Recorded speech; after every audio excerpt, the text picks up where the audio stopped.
მისტერია გაცხადა ილია ჭავჭავაძის მოწამებრივი სიკვდილით. ილიასის ხმა ებაზივით გამბანა ქართული მიწა და გააცხოველა ჩვენი ეროვნული სულისკვეთება. საქართველოს გადარჩენა იღაღა და წმინდა ილია მართლის უკანასკნელმა სიტყვამ. მან გადასცალა ქართველი ხალხის მეობის, სიმაღლისა და ღირსების ჩასახშობად მომართული სატანური იმპულსებით აღძრული ძალები. უძლიერესი იყო ილიას სიტყვა, მაგრამ ისიც ვერას გააწყობდა მე-20 საუკუნის ბედყრულ საქართველოს რომ არ დაებადა ილიას ნიშნით მოწამებრივად მოღვაწე მამულიშვილები. მოწამებრივი იყო ცხოვრება ექვთიმე თაყაიშვილისა, ივანე ჯავახიშვილისა, პავლე ინგოროყვასი და მრავალი სხვათა. თვითი მათი ცვისი სახელებიც არ არის საჯარო საქართველოს. არა მარტო საბრძოლო ხმარი და სამოღვაწეო გონება, არამედ მოწამეთა სისხლიც.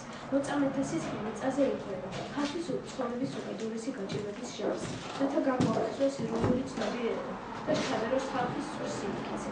მოწამებრივი სისხლის დამოსახდი ცხადდება ქრისტეს მისტერია.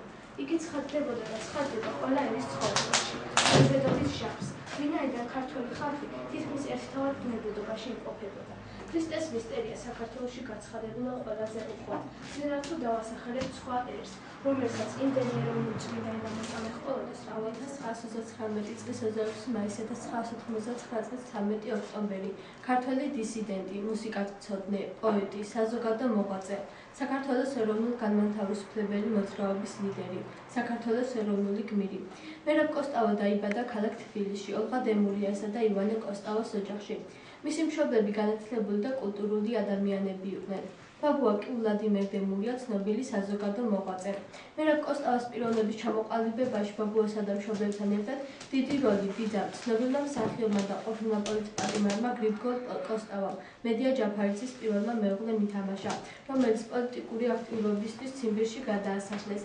მისი თავისუფლების მოყვარე იდეები ბავშვობიდანვე აყალიბებდა მერაბს არსებული რეჟიმის კონსერვატორიაში სწავლისას პროფესორი ლადო დონაძე, რომელიც მერაბის სადიპლომო ნამუშევრის ბაირონი დასავლეთ ევროპულ სიმფონიურ მუსიკაში ხელმძღვანელი იყო, ამბობდა, არც მერაბ კოსტავამდე და არც მას შემდეგ კონსერვატორიაში დიპლომი ასი არავის დაუცავსო. კონსერვატორიის დასრულების შემდეგ სხვადასხვა წლებში მუშაობს მუსიკის მასწავლებლად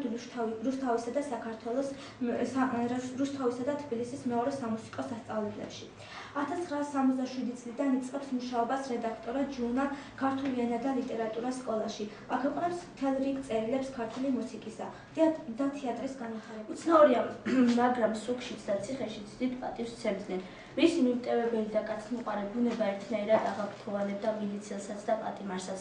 ციხებსა და საკონცენტრაციო ბანაკებში ყოფნის პერიოდს მერაბი ასე იხსენებს.